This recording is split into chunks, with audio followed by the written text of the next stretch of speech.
everyone, di video sebelumnya kalian sudah lihat kan, ternyata rendang itu dimasak pakai santan loh. Nah, kira-kira apa sih hubungan santan dengan materi yang akan kita bahas pada video kali ini?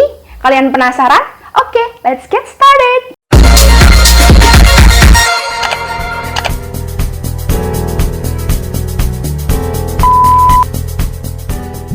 Hari ini aku akan bahas materi mengenai surface phenomena. Di sini aku mengambil 3 subbab, yaitu colloid, lalu ada electrolyte soaps and detergent, lalu ada emulsion and foam. Yang pertama kita akan bahas mengenai colloid. Colloid merupakan jenis campuran heterogen yang terbentuk karena adanya dispersi suatu zat ke dalam zat lain yang dicampurkan. Nah, makanya pada colloid itu ada fase terdispersi dan medium pendispersi. Nah, fase terdispersi yaitu zat yang mengalami penyebaran secara merata dalam suatu zat lain, sedangkan medium pendispersi yaitu zat yang menyebabkan terjadinya penyebaran secara merata. Nah, kamu perlu tahu ya, pengertian fase di sini berbeda dengan wujud. Kenapa? Karena ada zat yang wujudnya sama tetapi fasenya berbeda.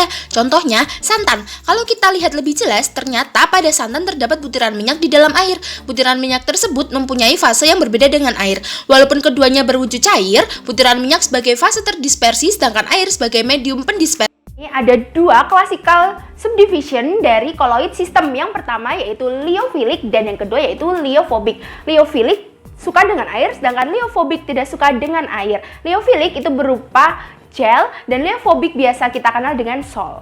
Nah, colloid liophilic itu merupakan molekul polimer dari satu jenis atau lainnya, sehingga larutan terdiri dari dispersi molekul tunggal. Afinitasnya memiliki daya tarik yang cukup besar. Stabilitas colloid ini cukup stabil karena memiliki daya tarik atau afinitas yang cukup besar dan bersifat reversible. Contohnya yaitu ada gelatin, pati, dan agar-agar. Kedua adalah liophobic colloid. Colloid ini merupakan zat yang sangat tidak larut dalam medium pendispersi. Nah, colloid liophobic biasanya merupakan kumpulan molekul kecil dengan afinitas yang rendah, mudah diendapkan, serta memerlukan penstabil. Contohnya pada gambar tersebut ada FeOH3 sebagai sol. Dengan hidrolisis pembuatan FeOH3 yaitu FeCl3 plus 3H2O menjadi FeOH3 plus 3HCl. Nah, selanjutnya ada electrical double layer and stability of liophobic colloid.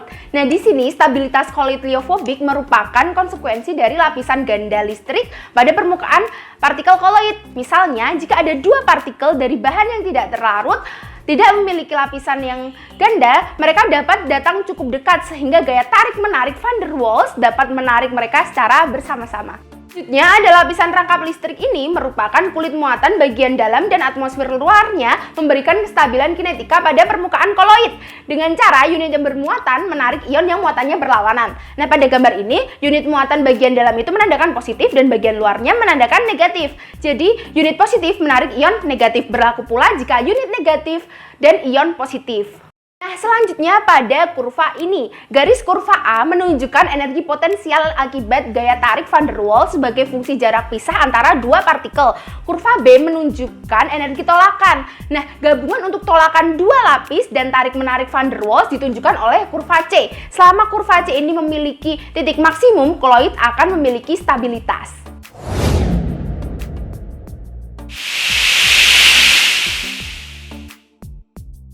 Nah, pada tayangan ini deterjen dikatakan dapat efektif membunuh kuman. Dikarenakan apa? Dikarenakan deterjen itu memiliki misel.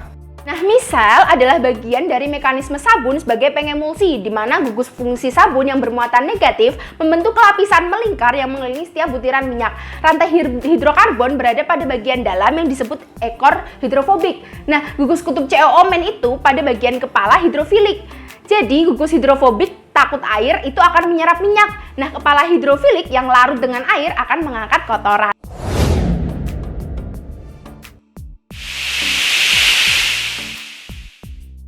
Selanjutnya adalah emulsi dan foam. Emulsi biasanya tersusun oleh cairan dengan kepolaran senyawa yang berbeda sehingga tidak saling bercampur. Contohnya susu. Emulsi pada campuran susu dan air itu terjadi ketika partikel air terdispersi atau tersebar di dalam partikel-partikel susu. Nah, karena partikel air dan susu ini mempunyai level kepolaran yang berbeda, maka kedua zat ini nggak bisa bercampur dengan sempurna sehingga susu itu termasuk kolloid. Terakhir yaitu buih. Buih memiliki fase terdispersi berupa gas dan medium pendispersi berupa cair, atau biasa disebut juga gas yang terdispersi di dalam cairan. Contohnya yaitu buih sabun. Karena adanya udara sebagai fase terdispersi yang terjebak di dalam larutan sabun sebagai medium pendispersi. Nah, hal ini terjadi karena molekul sabun itu saling menarik sehingga membentuk lapisan yang dapat menjebak udara, lalu akan terbentuk gelembung bening berisi udara. Nah, sekarang kalian sudah tahu ya apa aja jenis-jenis koloid dan contohnya dalam kehidupan sehari-hari. Oh iya, aku ada satu contoh lagi nih. Nah, di sini ada mayones. Apakah mayones itu termasuk ke dalam jenis koloid? Jawabannya adalah ya, ternyata mayones termasuk ke dalam jenis koloid emulsi karena medium pendispersinya cair, yaitu telur, dan fase terdispersinya juga cair, yaitu minyak. Bagaimana teman-teman, kalian sudah paham mengenai sistem koloid? Materi koloid ini emang asik ya untuk dipelajari, apalagi contohnya ini banyak sekali ditemukan di sekeliling kita. Nah, sekian dari aku. Terima kasih semuanya. Bye-bye. Terima kasih teman-teman, jangan lupa like, comment, dan subscribe. Bye.